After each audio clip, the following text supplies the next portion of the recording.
So today we have to start with this heading, the sense of collective belonging. From here we have to start today. ठीक है? तो अब इसका meaning है, the meaning of this term is कि when do all the people start thinking that they belong to one country? Like for example, you people, me are there, we are from Punjab. Suppose some students from Tamil Nadu are there, some students from Assam are there, Manipur, Mizoram, or Gujarat, Maharashtra, from different states of the country. Students of your age group are there.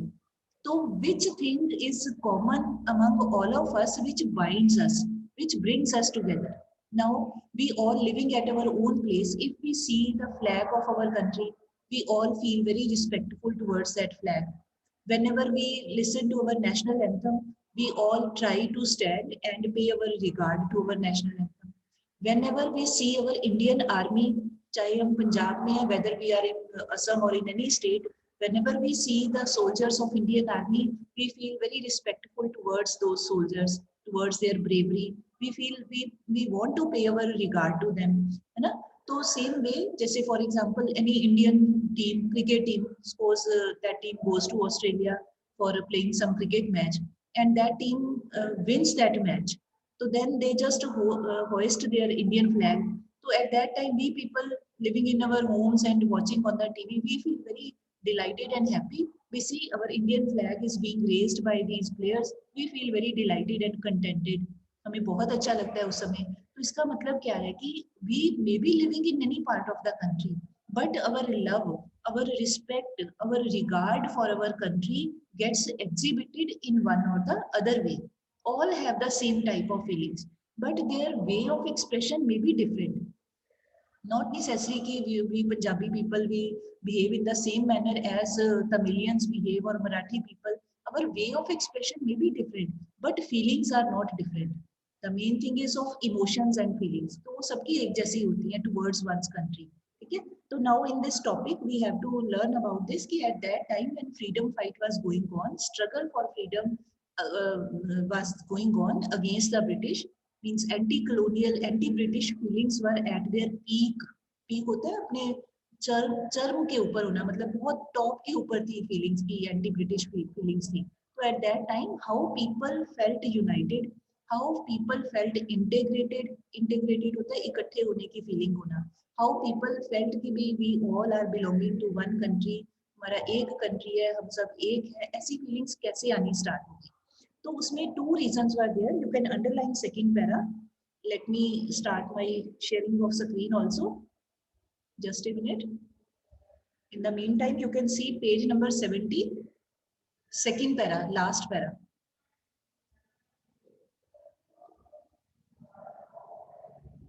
Today I have got very beautiful pictures also for you. We all will be enjoying those pictures while reading and understanding the lines of this. Yes, yeah, please. This para you can underline, very important. So one point was there, united struggle. Means all the people, majority of the people were participating in the struggle against the Britishers. Whether these movements were started by Gandhiji or by other leaders in their own manner, so everybody was participating. So one point of a common feeling was united struggle. And second point kya tha? You can read the next line. Second point था, but there were also a variety of cultural processes through which nationalism captured people's imagination. अब वो क्या था? Cultural processes. Now what does come under this cultural process?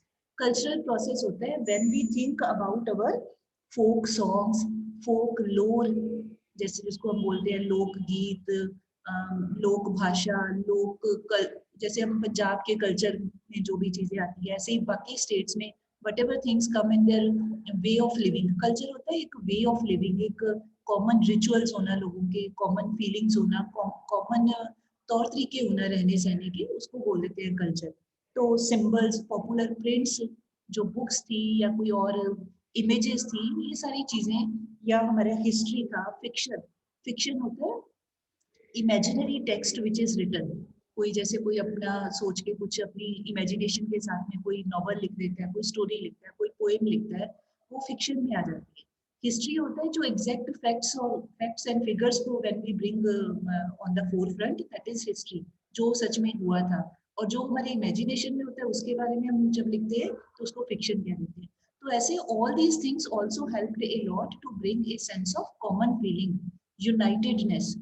Common, ये ऊपर लिखा ना collective belonging, तो collective belonging means all people started thinking collectively, they started thinking about our country, Bharat country, and this how to bring freedom to our country, Bharat. Okay, at that time. So out of that, now one by one, very interesting things have been given. You can come to next page. Yes. तो first of all 20th century में, now 20th century कौन सी होगी, 1900 वाली line के जो years थे, ठीक है। तो 1900 के वाले जो ईयर्स थे, नाउ इन 47 तो वी गॉट इंडिपेंडेंस, तो दैट मींस 1900 की बिगिनिंग से लेके जो भी काम हुआ, तो उस एंड सिमिलरली पिछली सेंचुरी जो थी 18th सेंचुरी का एंड, आप ऐसे समझ लो 1880s के बाद ऐसे समझ लो end of the 19th century and this 18th century and sorry 19th century, 1800 के बाद वाली है 19th century and 20th century का beginning। तो तब क्या हुआ, people started thinking about visualization of Bharat माता। सी ऐसे होता है जब हम कंट्री के बारे में सोचते हैं ना, तो हमारे दिमाग में एक इमेज आ जाती है, कोई फिगर आ जाती है, and most of the time वो एक मदरली फिगर के तौर पे हमें अपना कंट्री दिखाई देता है। जैसे हम कहते हैं भारत माता, है ना, तो भारत माता कहते ही हमें एक ऐसे लगता है कि हमारा कंट्री एक लेडी के तौर पे है, और हम उसको अपना मतलब मदरलैंड को एक मदरली फिगर के तौर पे देखते हैं, तो एक इमेज दिमाग में अपने आप बनती है ना। तो ऐसे ही फिर क्या हुआ, एक हमारे पर्सन हुए थे, वेरी प्रोमिनेंट राइटर भी थे, वो फ्रीडम फाइटर भी थे, बंकिम चंद्र चट्टोपाध्याय उनका नाम था, ये बीच में नाम दिया हुआ है बंकिम चंद्र चट्टोपाध्याय। तो उन्होंने एक नॉवल लिखा, एक पहले उन्होंने सॉन्ग लिखा, that was Vande Mataram in 18, you can underline 1870, यहाँ करके दिया है 1870, he wrote a song Vande Mataram, many times you would have heard also. तो ये हमारा नेशनल सॉन्ग भी है, अभी भी है। तो जब वो वंदे मातरम सॉन्ग लिखा तो इट बिकेम वेरी पॉपुलर। आपने जैसे I have written few words here, वंदे मातरम, सुजलाम सुफलाम मलयज शीतलाम शस्य श्यामलाम मातरम वंदे मातरम। I am not good at singing, आप सभी सुनते ही हैं, है ना। शुभ्र ज्योत्स्ना पुलकित यामिनी फुल कुसुमित द्रुमदल शोभिनी सुहासिनी सुमधुर भाषिणी सुखदम वरदम मातरम वंदे मातरम। This is just one stanza, ऐसे उन्होंने वो सॉन्ग लिखा। तो at that time if you remember in 8th class you have heard about, you have read about this partition of Bengal 1905 में किया था लॉर्ड कर्जन ने। तो during that time Swadeshi movement was at its peak, people started talking in favor of Swadeshi items की अपना वो in order to compel the Britishers to take back that decision of partition of Bengal। तो ultimately at that time when that Swadeshi movement was at its peak, सब लोग उसमें participate कर रहे थे, खास करके बंगाल वाली साइड पे। तो उस समय ये जो सॉन्ग था it became very popular during that time, 1900 वाले जो बिगनिंग के साल थे तब। फिर लेटर ऑन जो बंकिम चंद्र चट्टोपाध्याय थे, late me show his picture also. तो उन्होंने क्या किया, just a minute, yesterday I collected pics for you to show you।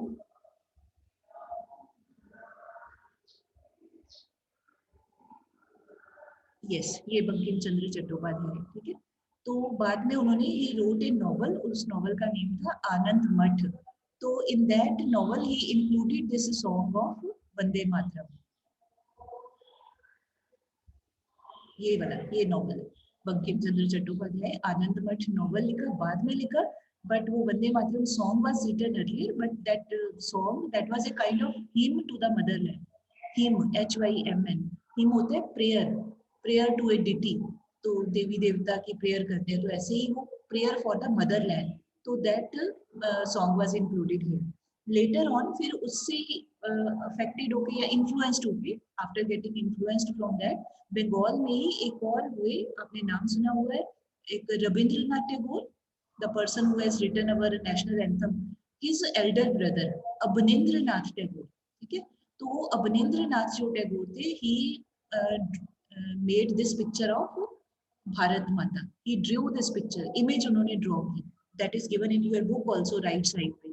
यहाँ थोड़ा सा colors are clear, तो ये भारत माता की image he has made just like an aesthetic. Aesthetic होता है जैसे तपस्वी होते हैं, कोई सन्यासी होते हैं ना, ऐसे तो लेडी के तौर पे एक सन्यासिनी की जैसे होती है पिक्चर, ऐसे ड्रॉ की उन्होंने। Now you can see this aesthetic figure, Bharat Mata इसको कहा उन्होंने। There are 4 things in their hand, in her hands. One is mala to pray to God, one is this they just they are symbolizing cloth. यहाँ पर some manuscripts are there in her hand, तो manuscripts means they are indicating, they are symbolizing education, and there are sheets of some grass here, कुछ घास के तिनके से होते हैं ना जैसे, तो sheets of some grains are there। कौन सा grain है that is not clear, most of the time it is written rice के, but चलो anyhow greenery, some greenery sheets are there, पत्ते तिनके से जो होते हैं। तो that shows the this prosperity, agricultural prosperity, या हम कह सकते हैं फूड ग्रेन्स भी। ऐसा कोई कंट्री की भारत माता ऐसी है जहाँ पे people are spiritual in nature, people have no problem of, मतलब भारत माता ऐसी होंगी जहाँ पे people will not have any problem of cloth, no any, not any problem of education, not any problem of food। तो मीनिंग क्या हुआ if we understand it carefully, मतलब he wanted to tell people कि भी our country when it gets freedom from the British, तो our country will be full of all the things which are needed by the people. ऐसा हमारा एक बढ़िया country होगा where people will have food, people will have education, people will have prosperity, people will have interest in spirituality. भी एक बहुत अच्छा country होगा। ये उनकी इमेजिनेशन थी। किनकी इमेजिनेशन थी? अवनींद्र नाथ टैगोर की। ठीक है, उसके बाद फिर late me show you Avanindra Nath Tagore also. Yes, you can see Abhinendranath Tagore, the principal artist and creator of the Indian Society of Original Art. He was a very good painter and he is known for his famous painting Bharat Mata. इसी से उनका नाम popular है आज तक, भारत माता image बनाने के लिए। फिर उसके बाद क्या हुआ कि after that various other artists they also tried there hand in drawing with the image of Bharat माता। ये तो इन्होंने बना दी जो इनको लगता था। अब now you have seen many times TV के ऊपर मूवीज में या देखते हैं तो उसमें वो भारत माता वैसी वाली नहीं है as he had drawn at that time. तो later on various modifications were made by different painters artist ने अपने अपने तरीके से बनाया। तो वो भी I will show you also. Then in next para, तो ये सारे में क्या था, भारत माता में एक बड़ी काम पिक्चर, काम कूल एंड मदर फिगर, इस तरह से उन्होंने भारत माता बनाया, इमेज बनाई। तो ये इमेज को देख के भी पीपल वर फीलिंग कि भी हाँ we all belong, this is our Bharat Mata, we are her children, we have to make her free from the struggles of the Britishers, we have to make this Bharat Mata a prosperous Mata या prosperous country। मतलब all people were having the same type of emotions, एक जैसी feelings होती थी सबको। then उसके बाद struggle भी हो रहा था तो सारे एक दूसरे से बड़ा united feel करते थे। then उसके बाद in next para you can see it is written in late 19th century nationalists began recording folk tales sung by bards and they toured villages to gather folk songs and legends। इसका meaning क्या है कि जो nationalistic nature के लोग थे, now they started thinking कि भी हमारा जो ये मूवमेंट है इंडियन फोक लोर की, उसको भी हमें आगे लेके आना चाहिए। कि जो ब्रिटिशर्स है, if we want to face them, if we want to defeat them, then we should try to bring our Indian folklore on the forefront। अपनी चीजों को, अपने जो आम लोगों की लाइफ है, आम लोगों के रहन सहन के तरीके हैं, आम लोगों की बोलचाल के जो गाने हैं या सॉन्ग्स हैं या उसका कुछ भी है, तो वैसी चीजों को आगे लेके आना चाहिए और सबको उसको देख के एक यूनिटी की फीलिंग आनी चाहिए। जैसे for example I tell you, जब भी आप देखते हो, कई बार आपने देखा होगा एक कोई सीनरी देखते हैं तो उसमें चरखा चला रही है, एक लेडी बैठी हुई है, वो चरखा चला रही है, तो उसने फुलकारी ली हुई है, फुलकारी वाली चुन्नी ली हुई है, तो उसको देखते ही हमें क्या आता है कि ये एक सीन ऑफ पंजाबी मुटियार है। वो कैसे पता चलता है? हमें फुलकारी को देख के पता चलता है। तो यहाँ पर पंजाब में पहले चरखा बहुत वो स्पिनिंग करते होते थे, तो उसको देखते ही हमें लगता है, या वो कर रही है, चर्निंग कर रही है, मिल्क एक आगे चाटी सी पड़ी हुई है तो उस पर कर रही है, तो उस लेडी को देखते ही, फोटो को देखते ही हमें आता है कि ये पंजाबी मुटियार का सीन है, या कोई खेतों का सीन आता है तो हमें लगता है ये पंजाब के खेत हैं। हमें कैसे पता चल जाती है? क्योंकि हमारी इंटेंशंस वैसी होती हैं, हमारी फीलिंग्स वैसी होती है, तो हमें एकदम से अपने पंजाब का कल्चर सामने आ जाता है। तो ऐसे ही वो जो बार्ड्स थे, ये जो नेशनलिस्ट पीपल थे, जरूरी नहीं लीडर्स ही हों, कोई भी आम लोग भी नेशनलिस्ट, कोई भी हो सकता है। जैसे you and me, we are also nationalist people, अपने कंट्री के बारे में सोचते हैं उसको। We love our country, we respect our country, we want our country to be the brightest and the famous country in the world, advanced country. तो we all people are nationalist people, है ना। तो ऐसे ही तब तक तो nationalist जो लोग थे, they started collecting folk songs, folklore की जो चीजें थी, आर्टिकल्स थे, उनके बारे में इंफॉर्मेशन। तो उनमें से दे फोक टेल्स गाता कौन था? उनके विलेजेस में bards word has come here. Bard का मीनिंग होता है जैसे पोएट्स, या कोई ऐसे होते हैं सॉन्ग गाने वाले लोग जो पोएट कम सिंगर होते हैं। तो वो कोई एपिक्स में से कोई लेके ब्रेव हीरोज की स्टोरीज उसको गाते गाते चलते हैं, या अपना कोई एपिक्स की कोई कथाएं होती है जो भगवान की, वो गाते हैं, या कोई ब्रेव हीरोज उनके डीड्स के बारे में वो गाने अपने गा रहे होते हैं अपने तरीके से। कोई ऐसे स्पेशली कोई सोच समझ के नहीं होता कि ग्रामेटिकली ऐसे होना चाहिए, कुछ नहीं। वो अपनी खुशी से, अपनी मर्जी से कथा कीर्तन जैसे करते हैं ना, तो ऐसे ही अपने तरीके से गाने गाते हैं। तो उनको भी, उनको those people are known as bards. तो जो नेशनलिस्ट थे, उन्होंने वो बार्ड्स की हेल्प से भी बड़े बड़े सारे फोक सॉन्ग्स कलेक्ट किए, इस तरह की चीजों को कलेक्ट किया।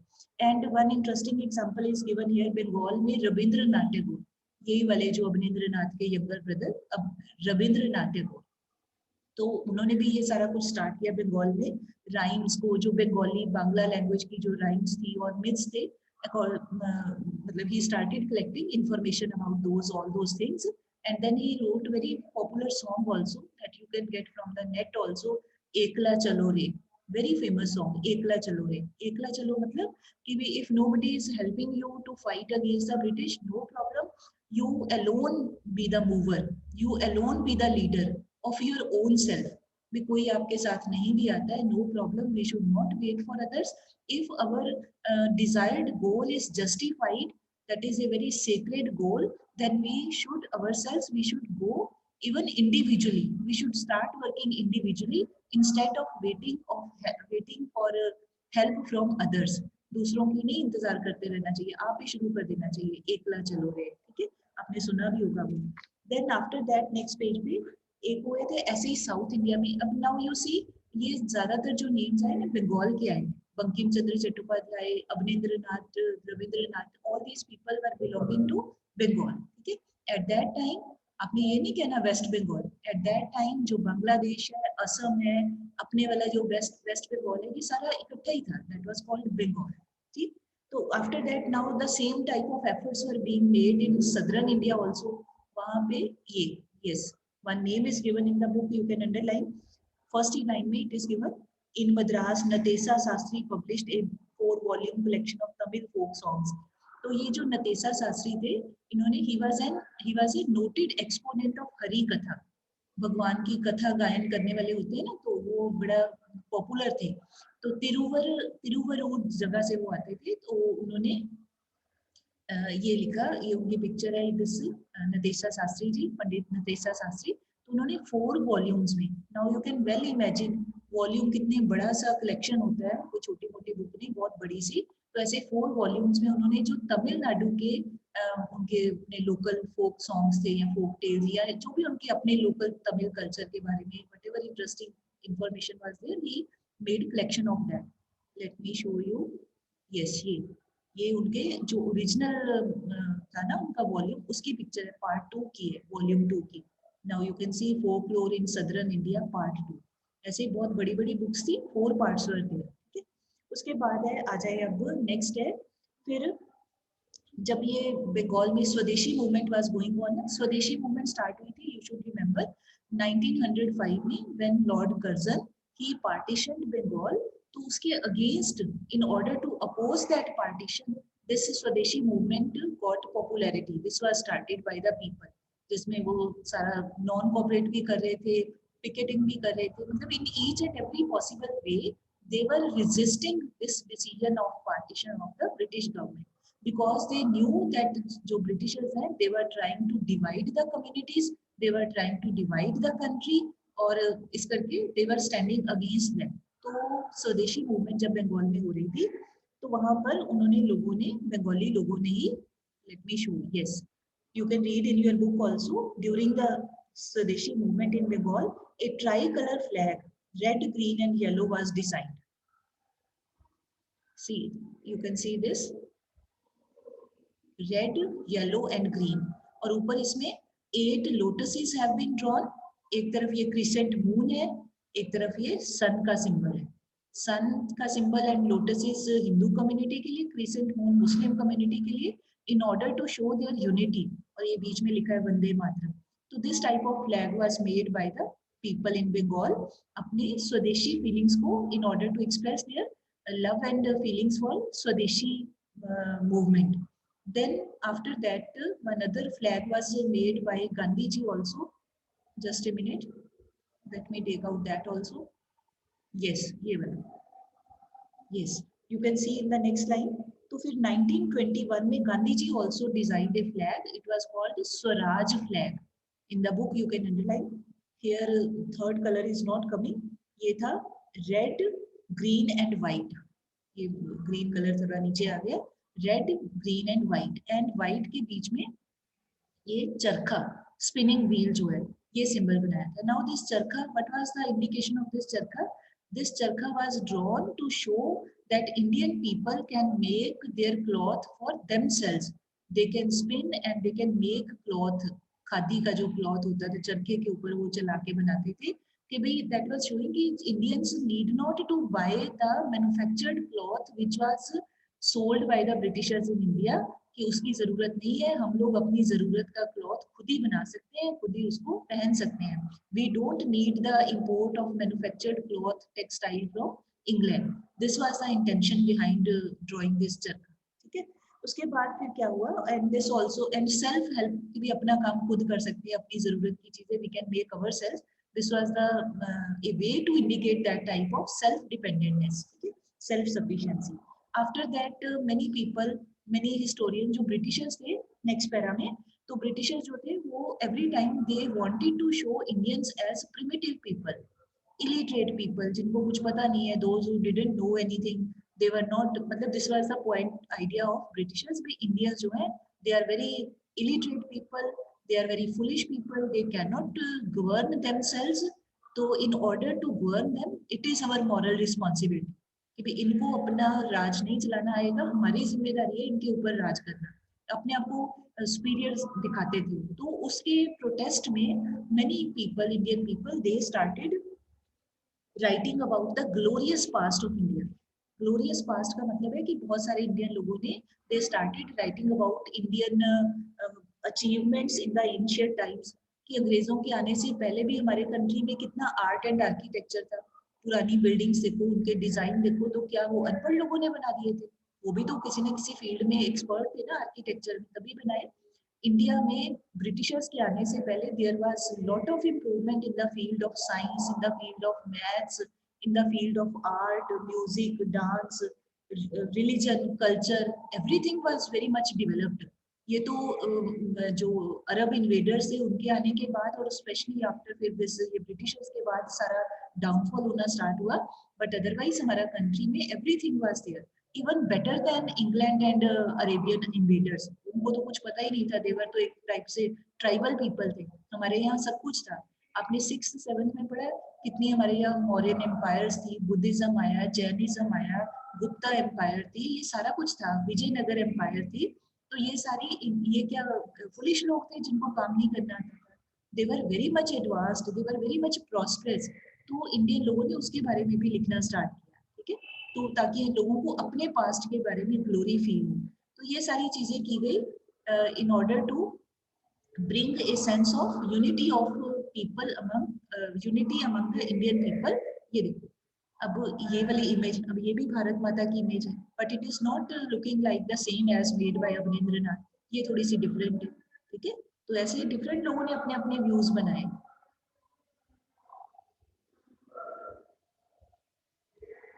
ये देखिए, ये लास्ट में that is given in your book also, ये साथ में है elephant and tiger is also there. तो ये क्या दिखा रहा है, you can see, sorry lion is there. तो ये power, both these animals are symbol of power, strength, might, ताकत का इंडिकेशन देते हैं, उसका सिंबल है। भारत माता को है कि Bharat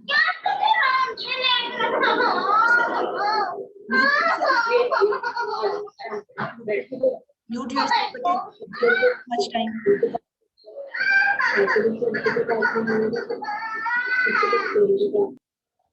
Yes. So this type of image was also made to show the strength of the India country. तो ऐसे करके ये सारा कुछ किया गया, ठीक है। So in conclusion we can say कि people worked very hard, they struggled a lot, and every person made their efforts in their own manner. ऐसा नहीं था कि only Gandhi ji was doing everything या Pandit Nehru was doing everything, ऐसा कुछ नहीं था। Different people were participating in this national struggle in their own ways. किसी का थोड़ा एफर्ट था, किसी का ज्यादा एफर्ट था, बट हर कोई अपने अपने अपने अपने तरीके से काम कर रहा था, ठीक। So this was all about this collective belonging, sense of collective belonging, ठीक। So after that conclusion is given. तो कंक्लूजन में वी कैन से कि every type of section of society, since they were facing different problems of their life, but their ultimate target was to stand up against this British rule. And because they felt that after the expulsion of these Britishers, they will get rid from the problems of their daily life. And ultimately, initially, this was the idea. Later on, when this enlightenment came to our people, they felt that the Britishers they are exploiting our country economically, politically, socially. So we should get rid of them. And with that, our this freedom struggle that got more and more powerful and effective. And as a result, in 1947, the Britishers were compelled to leave our country, and we became free country. Okay, so this is all about the chapter. Now I want to